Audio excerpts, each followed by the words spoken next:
Hi friends, welcome to my YouTube channel the career guide. ಇವತ್ತಿನ ವಿಡಿಯೋದಲ್ಲಿ ನಾನು ನಿಮಗೆ ಏನು ಹೇಳ್ಕೊಡ್ತಾ ಇದ್ದೀನಪ್ಪ ಅಂತಂದರೆ, what is N D A and how to join N D A. N D A ಅಂದರೆ ಏನು, ಎನ್ ಡಿ ಎ ಎಕ್ಸಾಮ್ ಯಾರು ನಡೆಸ್ತಾರೆ, ಎನ್ ಡಿ ಎನ ಹೇಗೆ ಕ್ರ್ಯಾಕ್ ಮಾಡಬೇಕು, ಏಜ್ ಸೆಲೆಕ್ಷನ್ ಪ್ರೊಸೆಸ್ ಮತ್ತು ಮೆಡಿಕಲ್ ಟೆಸ್ಟ್ ಯಾವ ಥರ ಇರುತ್ತೆ, ಎಜುಕೇಷನ್ ಕ್ವಾಲಿಫಿಕೇಷನ್ ಏನು ಬೇಕು, ಎಕ್ಸಾಮ್ ಯಾವ ಥರ ಇರುತ್ತೆ, ಎಕ್ಸಾಮ್ ಸಿಲೆಬಸ್ ಏನು, ಹಾಗೆ ಇಂಟರ್ವ್ಯೂ ಯಾರು ಕಂಡಕ್ಟ್ ಮಾಡ್ತಾರೆ, ಇಂಟರ್ವ್ಯೂ ಏನು, ಇದೆಲ್ಲವನ್ನು ನಾನು ನಿಮಗೆ all about N D A ಬಗ್ಗೆ ಈ ಒಂದು ವಿಡಿಯೋದಲ್ಲಿ ತಿಳಿಸ್ಕೊಡ್ತೀನಿ.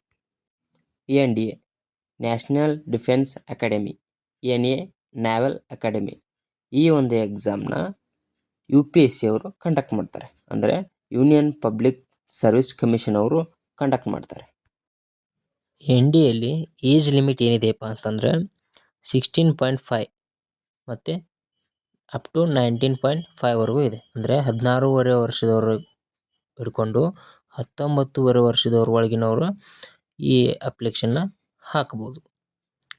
ಹಾಗೆ ಬಂದ್ಬಿಟ್ಟು ಎಜುಕೇಷನ್ ಏನಿದೆಯಪ್ಪ ಅಂದರೆ 10th pass out, 10th + 12th pass out ಆಗಿರಬೇಕು, ಅಥವಾ 12th ಕರೆಂಟ್ ಸ್ಟಡಿ ಮಾಡ್ತಾ ಇರಬೇಕು. ಅವ್ರು ಮಾತ್ರ ಏನು ಮಾಡ್ಬೋದು, ಇದಕ್ಕೆ ಅಪ್ಲಿಕೇಶನ್ ಹಾಕ್ಬೋದು. ಅದರಲ್ಲಿ ಯಾರಪ್ಪ ಅಂದರೆ ಸೈನ್ಸ್, ಕಾಮರ್ಸ್, ಆರ್ಟ್ಸ್ ಯಾವ ಸ್ಟ್ರೀಮ್ ಬೇಕಾದರೂ ಆಗಿರ್ಬೋದು. ಮತ್ತು ಎಕ್ಸಾಮ್ ಬಂದುಬಿಟ್ಟು ಎಕ್ಸಾಮ್ ಮತ್ತು ಟೈಮಿಂಗ್. ಎಕ್ಸಾಮ್ ಬಂದುಬಿಟ್ಟು ರಿಟರ್ನ್ ಎಕ್ಸಾಮ್ ಇರುತ್ತೆ. ರಿಟರ್ನ್ ಎಕ್ಸಾಮ್ ಅಂದರೆ ಪೇಪರ್ 1 ಮತ್ತು ಪೇಪರ್ 2 ಇರುತ್ತೆ. ಪೇಪರ್ 1ನಲ್ಲಿ 300 ಮಾರ್ಕ್ಸಿಂದು ಮ್ಯಾಥ್ಸ್, ಓನ್ಲಿ ಮ್ಯಾಥ್ಸ್ ಅಷ್ಟೇ ಇರುತ್ತೆ. 300 ಮಾರ್ಕ್ಸಿಂದು ಮ್ಯಾಥ್ಸ್ ಇರುತ್ತೆ. 2.5 hours ಅಂದರೆ 2.5 ತಾಸು ನಿಮಗೆ ಇರುತ್ತೆ ಎಕ್ಸಾಮ್ ಟೈಮಿಂಗ್ ಇರುತ್ತೆ. ಅದೇ ಪೇಪರ್ 2 ಬಂದುಬಿಟ್ಟು ಜನರಲ್ ಎಬಿಲಿಟಿ ಟೆಸ್ಟ್. ಅಂದರೆ ಇವಾಗ ಅದರಲ್ಲಿ English, GK, history, geography, science, current affairs, current events ಇವೆಲ್ಲನೂ ಅದರಲ್ಲಿ ಇರುತ್ತೆ. ಅದು ಬಂದುಬಿಟ್ಟು 600 ಮಾರ್ಕ್ಸಿಗೆ ಇರುತ್ತೆ. 600 ಮಾರ್ಕ್ಸಿಗೆ ಇರುತ್ತೆ. 2.5 hours, 2.5 ಅದು ಸೇಮ್ ಇದೆ ಟೈಮಿಂಗ್. ಟೋಟಲಿ ಬಂದುಬಿಟ್ಟು 900 ಮಾರ್ಕ್ಸಿಗೆ ಇರುತ್ತೆ ಕಟ್ ಆಫ್. ಮತ್ತು ಅದೇ ಸಿಲೆಬಸ್ಸು ಅದು ಸೇಮ್ ಮ್ಯಾಥ್ಸ್ ಇರುತ್ತೆ. ಮ್ಯಾಥ್ಸ್ ಬಿಟ್ಟರೆ English, GK, history, geography, science, current events up to 12th ಇರುತ್ತೆ. ಇವಾಗ ಇದು ಯಂಗೆಸ್ಟ್ ಏಜಲ್ಲಿ ಒಬ್ಬ ಹೈಯೆಸ್ಟ್ ಆಫೀಸರ್ ಆಗ್ಬೋದು, ಆರ್ಮಿಲಿ ಆಫೀಸರ್ ಆಗಬೇಕಂದ್ರೆ ಸ್ವಲ್ಪ ಎಕ್ಸಾಮ್ ಕೂಡ ಒಂದು ಲೆವೆಲಿಗೆ ಇದ್ದೇ ಇರುತ್ತೆ, ಒಂದು ಸ್ವಲ್ಪ ಟಫ್ ಇದ್ದೇ ಇರುತ್ತೆ. ಸ್ವಲ್ಪ ಜಾಸ್ತಿನ ಸ್ಟಡಿ ಮಾಡ್ಕೊಳ್ಬೇಕು. ಓಕೆ, ಇವಾಗ ಎಜುಕೇಷನ್ ಕ್ವಾಲಿಫಿಕೇಷನ್ ಅಂತ ಗೊತ್ತಾಯಿತು, ಎಕ್ಸಾಮ್ ಟೈಮಿಂಗ್ ಮತ್ತು ಎಕ್ಸಾಮ್ ಯಾವ ರೀತಿ ಇರುತ್ತೆ ಅಂತ ಗೊತ್ತಾಯಿತು, ಸಿಲೆಬಸ್ ಏನಿರುತ್ತೆ ಅಂತ ಗೊತ್ತಾಯಿತು, ಏಜ್ ಲಿಮಿಟ್ ಏನಿರುತ್ತೆ ಅಂತ ಗೊತ್ತಾಯಿತು. ಬಟ್ ಆದರೂ ಒಬ್ಬೊಬ್ರಿಗೆ ಏನು ಡೌಟ್ ಇರುತ್ತಪ್ಪ ಅಂತಂದರೆ, ಎನ್ ಡಿ ಎ ಎಕ್ಸಾಮ್ ಬರೆಯೋರು 12th ಸ್ಟ್ರೀಮಲ್ಲಿ ಕಾಮರ್ಸ್ ಅಥವಾ ಆರ್ಟ್ಸ್ ಸ್ಟೂಡೆಂಟ್ಸ್ ಅರ್ಜಿ ಹಾಕ್ಬೋದಾ ಅಂತ ಕೇಳ್ತಾರೆ. ಅರ್ಜಿ ಹಾಕ್ಬೋದು. ಹಾಗೆ ಅವ್ರಿಗೆ ಮ್ಯಾಥ್ಸ್ ಅನ್ನೋ ಸಬ್ಜೆಕ್ಟ್ ಟಫ್ ಅನಿಸುತ್ತೆ. ಅದಕ್ಕೆ UPSCದವರು ಎನ್ ಡಿ ಎ ಎಕ್ಸಾಮನ್ನು ಸೈನ್ಸ್ ಸ್ಟೂಡೆಂಟ್ಸ್ ಅಲ್ಲದೆ ಕಾಮರ್ಸ್, ಆರ್ಟ್ಸ್ ಸ್ಟೂಡೆಂಟ್ಸ್ ಕೂಡ ಏನು ಮಾಡ್ಬೋದು, ಅರ್ಜಿಯನ್ನು ಹಾಕ್ಬೋದು, ಎನ್ ಡಿ ಎ ಎಕ್ಸಾಮ್ನ ಬರಲು ಕೂಡ ಬಹುದು ಅಂತ ಹೇಳಿದ್ದಾರೆ.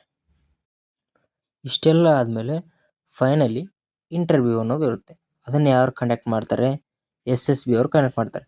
SSB ಅವರು ಅಂದರೆ ಸರ್ವಿಸ್ ಸೆಲೆಕ್ಷನ್ ಬೋರ್ಡ್. ಅಂದರೆ ಇವರು ಏನು ಮಾಡ್ತಾರೆ, ಇಂಟರ್ವ್ಯೂನ ಇವ್ರಿಗೆ ಒಪ್ಪಿಸಿರ್ತಾರೆ.